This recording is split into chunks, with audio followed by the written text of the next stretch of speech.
Menurut Kitab Negara Kertagama Pupuh 41.4 dan Pararaton, nama Candi Jago sebenarnya berasal dari kata Jajagu yang didirikan pada masa kerajaan Singosari pada abad ke-13 sebagai penghormatan bagi raja ketiga Singosari, yaitu Wisnuwardana.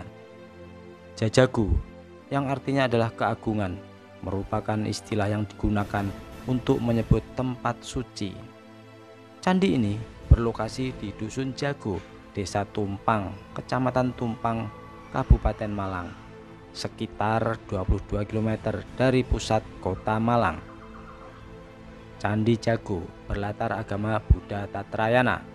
Salah satu ciri dari agama Buddha Tatrayana adalah arcanya yang berbentuk Amogapasa, bentuk tatris dari Avalokiteswara disertai pengiring-pengiringnya. Arca tersebut merupakan arca dari perwujudan Raja keempat Singosari yang bernama Raja Wisnuwardana yang meninggal pada tahun 1190 Saka atau 1280 Masehi. Candi ini cukup unik karena bagian atasnya hanya tersisa sebagian dan menurut cerita setempat karena tersambar petir. Relief-relief Kunjarakarna dan Pancatantra dapat ditemui di candi ini. Secara keseluruhan, bangunan candi ini tersusun atas bahan batu andesit. Pada candi inilah Adityawarman kemudian menempatkan arca Manjusri seperti yang disebut pada prasasti Manjusri. Sekarang arca ini tersimpan di Museum Nasional. Arsitektur Candi Jago disusun seperti teras punden berunda. Keseluruhannya memiliki panjang 23,71 meter, lebar 14 meter, dan tinggi 9,97 meter. Bangunan Candi Jago tampak sudah tidak utuh lagi. Yang tertinggal pada Candi Jago hanyalah bagian kaki dan sebagian kecil badan candi. Badan candi disangga oleh 3 buah teras. Bagian depan teras menjorok dan badan candi terletak di bagian teras ketiga. Atap dan sebagian badan candi telah terbuka. Secara pasti bentuk atap belum diketahui, namun ada dugaan bahwa bentuk atap Candi Jago menyerupai Meru atau pagoda. Pada dinding luar kaki candi dipahatkan relief-relief cerita Krisnayana, Partayana, Arjuna Wiwaha, Kunjarakarna, Angling Dharma, serta cerita fabel. Untuk mengikuti cerita relief Candi Jago, kita berjalan mengelilingi candi searah putaran jarum jam atau biasa disebut Pradaksina. Pada sudut kiri Candi Jago terlukis awal cerita binatang seperti halnya cerita Tantri. Cerita ini terdiri dari beberapa panel, sedangkan pada dinding depan candi terdapat fabel, yaitu kura-kura. Ada 2 kura-kura yang diterbangkan oleh seekor angsa dengan cara kura-kura tadi menggigit sentakai kayu. Di tengah perjalanan kura-kura ditertawakan oleh segerombolan serigala.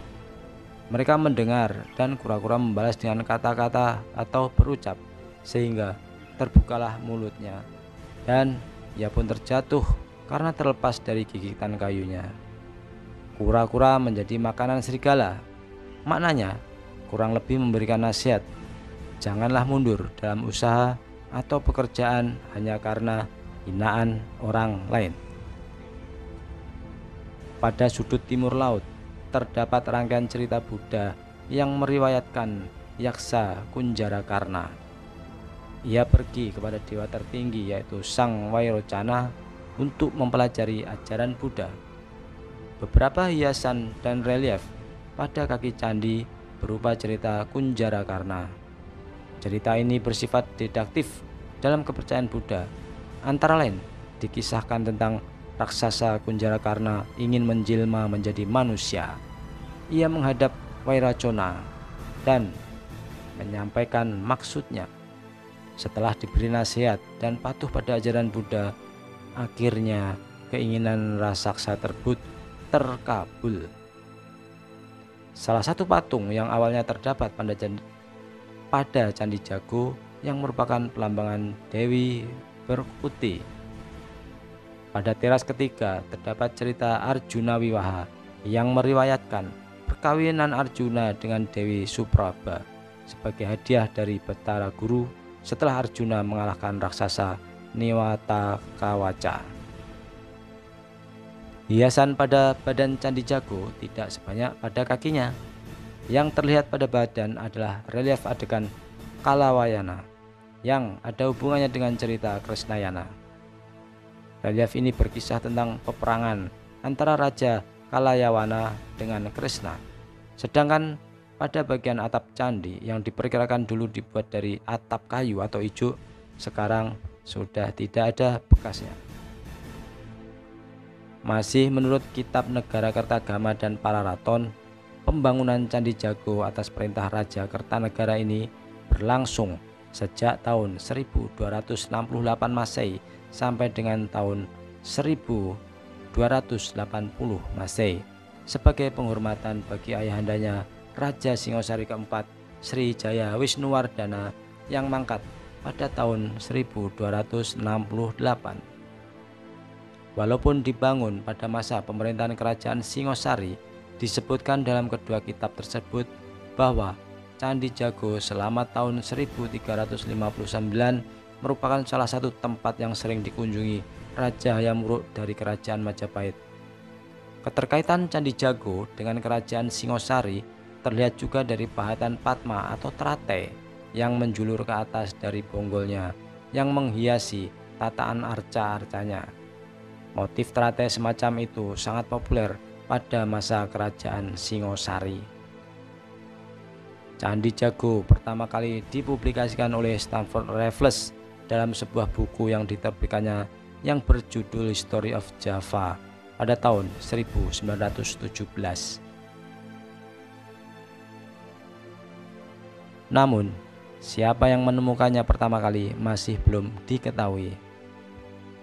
Yang perlu dicermati dalam sejarah Candi Jago adalah adanya kebiasaan raja-raja zaman dahulu untuk memugar atau memperbaiki candi-candi yang didirikan oleh raja-raja sebelumnya. Candi Jago juga telah mengalami pemugaran pada tahun 1343 Masehi atas perintah Raja Aditya Warman dari Melayu yang memiliki hubungan darah dengan Raja Hayam Wuruk.